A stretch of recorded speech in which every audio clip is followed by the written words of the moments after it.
tizama maisha ni magumu. Yani pako zingine corona hivi uvuki mamisisi nyumbani. Meddy arambwira yuko ataburyo bwa video afise, ataburyo bwa promotion nimwe afise, ata muntu numwe na TV nimwe yahora sora indirimbo zigairera iyo. Ego Meddy Love aratwemere neza yuko yamutagendana n'imbwa imbere yuko aja mu muziki. Wanchokesha. Nakuchokesha? Sita kujibu kama ninunulie sasa.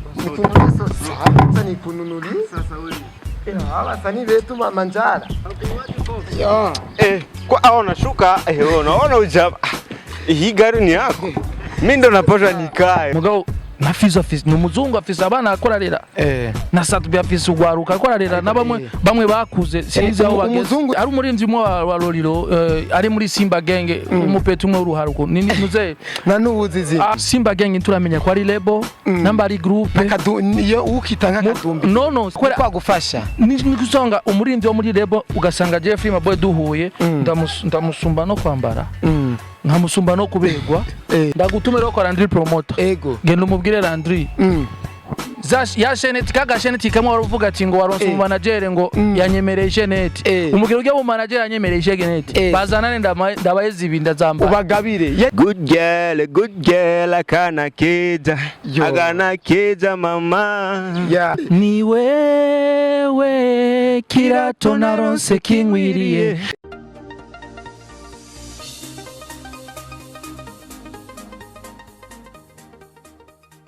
Yesa bantu bacu inshuti zacu tuzire kumeneza neza nkuko natutumeze neza.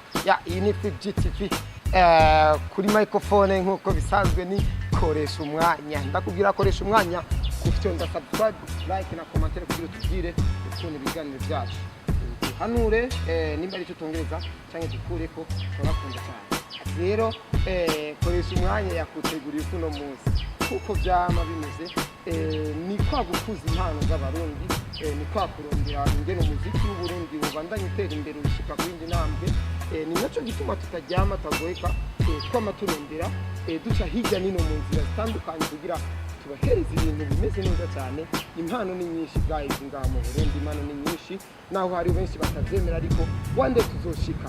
Uno munsi rero twabarondera iyi impano igitavyorosha muri industry ya Plus 257 numuririmbye amaze umwaka wose ariko arakora ariko ndibaza nawe n'ijya mbere mubonye ariko reka ndakubwira yuko umuririmbyi akomeye cyane ari umuririmbyi afite impano gose ariko agira igiswahili ndazo ndabasigura murazi yuko ntegerezwa kubashirira ibintu ku mwanya ati rero ninde yitwa Meddy Love turi kumwe nawe ngaha cameraman Meddy Love vipi brother fresh boss sana nao nuko bien uko mbitugani mzee uko mbitugani kwa sasa mimi niko tu fresh hakuna vitu vingi sema kuna petit mame naambia historia yako naambia Meddy Love maisha yake amewahi tembea na mbwa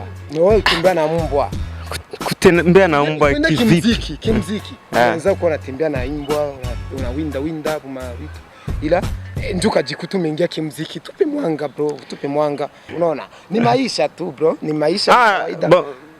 Vile unasema ni maisha ni kawaida, maana na wewe ichukulie kawaida. Not so. Yani Meddy Love ameanza tembea na maumba kabla ya kuingia muziki. Kuzi FGTV Meddy Love aratwemere neza yuko yamutagendana n'imbwa. Imbere yuko aja mu muziki. Meddy Love hivi unafika ku muziki ngapi kawaida? Yani hivi niko na muziki nne hivi. Muziki nne. Nimeshagume tumikia kwa Bediveti kama ukatumikia mwana record. Hivi muziki mwenyewe uko hivi kwa sasa kwenye YouTube yako unaitwa good girl.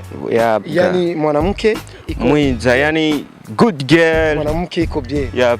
Ni madam yako mke wako demo wako ni kana mke tumekamataka tukasema njoo wenjoni. No acha nikukatie njia no. Sio kwa demu kangu, sio kitu. Yani ngamu Burundi yani pako wa demu wazuri. Yani tunapaswa tuwaimbie wajisikie kabisa. Yani wako wajisikie kama ni wazuri. Niko na moral. Mkate gani kawaida? Mimi kawaida naishi Mtakura. Ana ndo maana unapenda tembea na Prima Boy. Mtakura yano. Mtakura yano Prima Boy nafikana kwamba unakuwa kanai sana. Na tunaona kasa vile mara nyingi sana kama mtu anaongea naye mawili matatu anasema jina la Medi Love na bacha iko anakusaidia ama yeye ndio amekwambia Peti ingia mu muziki? Sio yeye kabisa. Freema Boy ni mtu yuko na peace and love, sema matamchukia. Au tuseme tu mtu simaji, mtu simaji kusema apendewe na wote. Anzia kwenye audio kwa sababu audio ni kwa Ibreeze. Ibreeze ni mtu mwenye tunaona hisi masiku iko juu. Ameshatusaawisha. Wa producteur wengi ile majina tulikuwa tunazoea. Ukawazaje kutumikia nyimbo kwa ule jamaa? Imekukaramu pesa ngapi audio?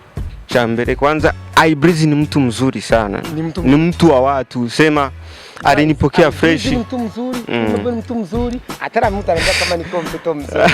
Ni mtu mzuri aje. Amekusaidia amekwambia Peti, ndio nikupatie shaka bonus. Hapana, sijasema. Yani ongea pesa. Ningependa kama sio siri. Utuambie pesa. Nikwambie, yani kwa sababu sijafika kwenye video. Ibreeze anatumikia Lucky. Wewe ni sutu au unajua lakini unataka mimi sijui. Anatumikia Lucky. Kama mimi najua ila huyo mtu mwenye katufuatilia hajui. Anatumikia Lucky. Medi Love ametoa Lucky. Noti 10 za 10 akapa Ibreeze. Noti 10 za limited. Bila kuwahi hizi. Au mbakia madeni vile umwambia niko na Butranti niangalie. Au umeleta kabiti ukasema nifanyie kazi yetu vile. Mimi situmiki kiunyonge bro. Yani sina kitu lakini najiamini. Unajiamini.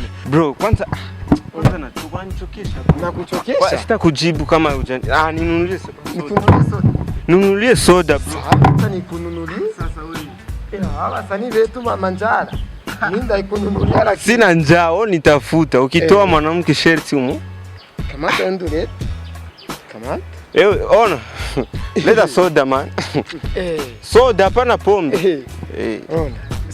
Ona, Coca Zero. Ona shuka. Ona ujaba. Hii gari ni yako. Mimi ndo napaswa nikae. Bwana hii gari walikutungisha usiharibu kitu kimoja. Ni nani? Hawakunichungisha. Au kwa mwabari wa Peti wanachunga magari kustadi. Magari kustadi. Hapana. Kila bad life utanipa sasa. Mimi nimetembea na imbwa leo na ukai. Wamenambia kabisa ngapi yako ni. Umeshaninunulia soda ka bro. Iko fresh kweli. Unasikia hii ni fuso bro. Hii ni ndege man. Taxi mnatumikishaga mwe na Freema busiku magori mabusiku. Video ya Good Girl imekupeleka pesa ngapi ili tujue? Kabisa. Video ya Good Girl haikunipeleka hela nyingi. Nipeleka $500,000. $500,000. Yani video ya Good Girl imekupeleka $500,000. Ni wewe ni Freema tu ni manguo na kwazima manguo naenda tumishia manani unarudia yani bro. Sikia kwanza nikwambie Girl nikamata mwaka mzima naipanga. Tizama maisha ni magumu. Yani pako zingine corona hivi uvuki mamisisi nyumbani. Medi Love, inspiration yako kwa kuimba na yani inspiration yako ni msanii gani? Kwanza leta secret yangu. Ona. So wewe mtu wataleta wewe umetuma. Ona bro. Mimi hapa ni nyumbani kwenu. Sijui eti umetuma nani? Kama umetuma mwizi, kama umetuma escrow, sijui. Unaona? Mimi naambia inspiration yako kimuziki ni msanii gani mmekuinspire ili uingie kimuziki vile? Yani bien Freema.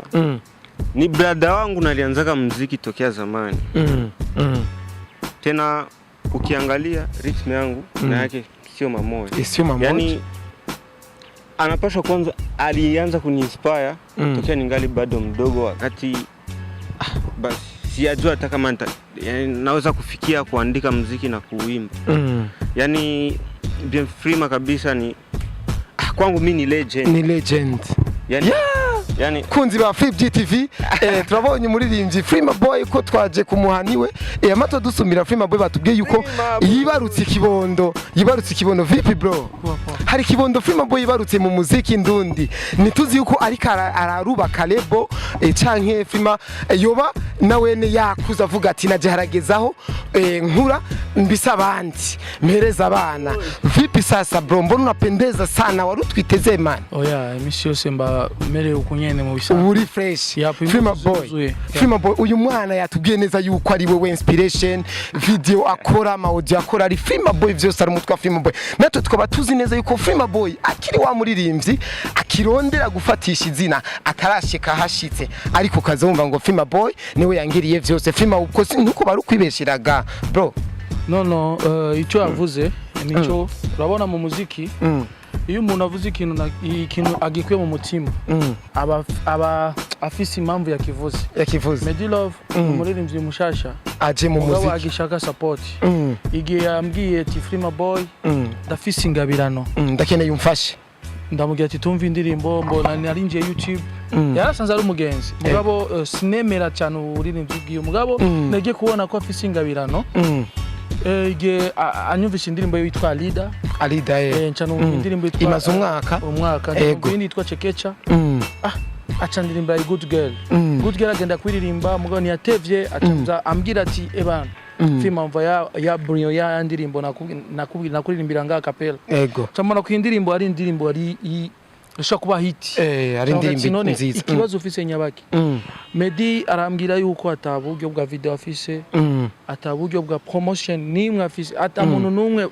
na TV nimwe yahora sora indirimbo zigairera iyo Filma wewe wenyene umuziki uracarondera urabona neza yuko wagizaho nawe wofashaga Filma Boy no bakubwira ati support ni kenerero mu Burundi razura umuririnzi karonka gakeyi kajya gake ufise gasangire n'abandi twebwe n'amafaranga dufise turi mu baririnzi bato cyane novuga ko ari bato mu mafaranga bo twovuga ko tugenda mu bindi bigo twatufise amafaranga n'amafaranga tufise guys bakunzi ba FGTV nawe mukunzi w'umuziki ndundi n'umwana Medi Love aje mu muziki aje mu bihe bitameze neza aho hadutse ibintu byinshi mu muziki injyane hirya no mu muziki ariko aravuga ati jewe nisumye kwa Filma Boy naho atacha afise gito afise arakimfashamwo support Medi Love kwenye Instagram, Facebook, Twitter n'umuririmbyi akoresha imbuga zose kuko n'umuririmbyi azi gukoresha imbuga na YouTube yiwe urondere Medi Love ufite subscribe ufite na FGTV kuko niyo yamuzanye Filma Boy na Medi Love hama hari kibazo nari namubajije ndabaza ati wewe inspiration yawe nuhe muririmbyi acambwiye ngo ni bien Filma nandi nkaba nzi bien Filma nta myaka 10 aramara mu muziki ndabesha okay kumbure ico kibazo yacumvise ukundi bo ivyo no kuvuga ati niyo mpamvu nawe ati iyo ukoze ikintu umuntu wese azogishira mu mutima namba yavuze bien Filma arafise impamvu yavuze bien Filma si kuvuga inspiration yiwe canke yabonye inguvu ziwe yaronse gushika no musi akora arenganya yumva Good Girl agenda hano ma studio renganya kumva bariko barayivuza abona yuko ko ari ikintu kimwe kimushikiye yahora yifuza kugikorako lebo je ufuma gatoyi Bantu Boy ifise lebo ifise office niko ndavuga office aho uvuye ngaho uja kuri office Bantu Boy iri ifise office Master Music za Empire Avenue nta nigufashanya zijya niko nakubwira ati umbwiye lebo je Filma Boy na chomfise na lebo office mugabo na fizo office n'umuzungu afise abana akorarera na satbi office ugwaruka akorarera na bamwe bakuze sinzi aho bageze umuzungu ni mu mutwe umuzungu siranga none ndakubwira gatoyi ugasanga umuririmbyi ari umuririmbyi mu wa Lolilo ari muri Simba Gang umupeti umwe w'uruharuko nuze na nubuzizi asla singo ndamutoka benshi bamuzi ko afise uruhara ugiye umupeti ari tugeze kwicarana ndamubwira ati peti bori ngo je ndi Simba Gang ndi muri management ya Simba Gang je ndamubwira ati Simba Gang gufashikiwe ni giki Simba Gang kuja kwizina rya Simba Gang ikiramufasha mugabo nagikogwa na kimwe alikuwa arakora namba nyumva Asleon kora petit ufise ingabirano gira effort ziwawe mugabo uri muri Simba Gang nibisa kuri muri Simba Gang Simba Gang turamenya ko ari lebo namba ari groupe yo ukitanga kadumbi no si lebo niko ndakubwira ko kwagufasha nikusanga umurindi wo muri lebo ugasanga je Filma Boy duhuye ndamusumba no kwambara nkamusumba no kubegwa ko musumba no gukora video nivyo ndakubwira rero yego ndakora ama video ya bien utusanga umuhungu benshi bavuga ati ki Filma Boy ni ki type man urumva ambonye wenye bavuga ati kweli n'abakobwa benshi bavuga ati umutype amavuga ati Filma kweli ameze bo no mpamvu ndavuga ati uyu unyi Medi Love uno munsi ama TV araje kumuraba kubera iki yakoze igikorwa cha bien wabonye rya ruke yiwe muri clip Nagira ni Rayvanny narinze ngo ni Rayvanny. Ibaze rero ngira rero umuririmbyi wo muri Rebo amaze gukora clip nk'ijya dukuyemo abaririmbyi basi bamwe bo mu marebo tuzi abandi bari muri izo rebo zabo zo mu namba ba Simba Gang aba marebo za boni arindi rebo yo ngaho numva ngaho mu Kamenge Master Music basi navuze ndazivuga amazina mugabo ngira rero umuririmbyi yakoze clip nk'iyo ntayihari 2020 reka ndakubwira 2021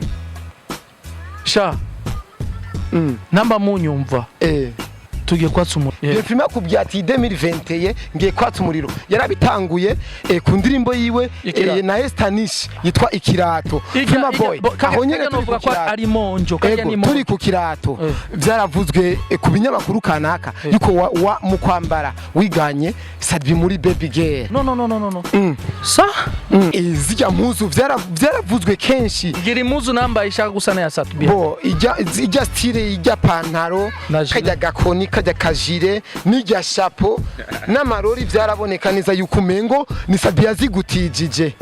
Filma Boy is je natangiye kwambara kera abanzi ko abazi amateka yanje kwambara aro babo ba Lenova ba Boaz bagikora kuri Bonesha abakambwe bake abo baba indimu baza gutora imuzu kwa Filma Boy kugira ngo basore ama clip kumutakura niho baba mu kanyosha baza kumutakura je nari umuntu yambara cyane Papi Dondo Filma Boy tukiranye ku kintu cyo kwambara hari Shenete wegeze kuvuga hari ikintu nibutse hari ikiganiro Landry yigeze gukora Landry promoter avuga yuko ufisi Shenete wayiguze 700 million Shenete ko tutakibona iyo Shenete uba wayigabiye Medilove ko tubona umengo Medilove araremvye nakarato karaheze bro usinipik mimi ko noriza Filma mkubwa wako ijya Shenete yagiye he baba Shenete je izo nambara kera Landry yigeze gukomindura avuga ati Filma Boy wambaye Shenete ijya Shenete kugwa 700 million agapinga kereka yuko ubugaye bwinshi iyo Shenete yumpeti yarayibonye Medilove yarayibonye ziruzuye Shenete rero kandi hariya amarmoire ziruzuye reka ndakubwira ndagutumira ko Landry promoter genda umubwire Landry ya Shenete kaga Shenete kamwe waruvuga ati ngo waronse mu manager ngo yanyemereye Shenete umubwire ujye mu manager yanyemereye Shenete bazanane ndabayezi ibinda zamba ubagabire yani Filma Boy n'umuririmbyi afise Shenete nyinshi cyane cameraman kurikirana neza Shenete izi zambara bake mugabo ziruzuye Filma Boy ni wa muririmbyi wo kwambara ibintu bizimvye cyane no simvuze ko zizimvye cyane arabaririmbyi bibeshera ngo nambariye 700 million 800 million ari imbwa mugabo mu bisanzwe to Filma Boy kubegwa n'ivyo by'iwacu ndagutumye kwa Landry promoter rero Filma yavuze ati agashenete nguragenda kaguwe rero kandi wari wavuze ati beka turungikane turakamushikaniriza sishona kukagwa ngo kamushi aza ndonde ndakamuye aza Burundi yarishimye cyane ngo Shenete kaya Shenete numva kwanza makuru ni Big Fizzo akamuhaye mu kiganiro kajya yambaye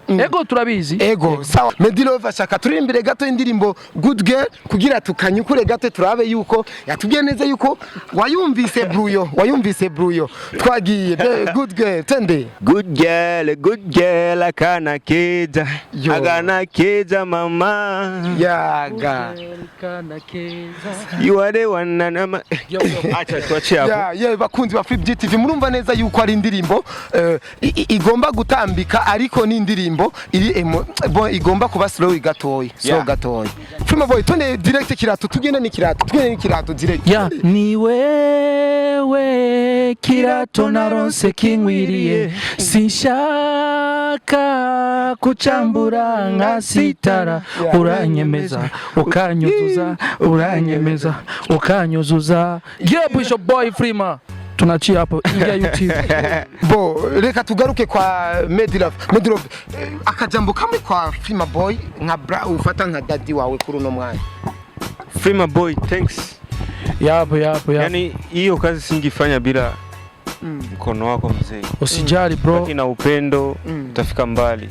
Usijali. Yani kikubwa furahia hawa kwanza wafanzi wako watume YouTube wa ngoma yangu ya mpya ni Good Girl. Fit G. Okay, Fit G.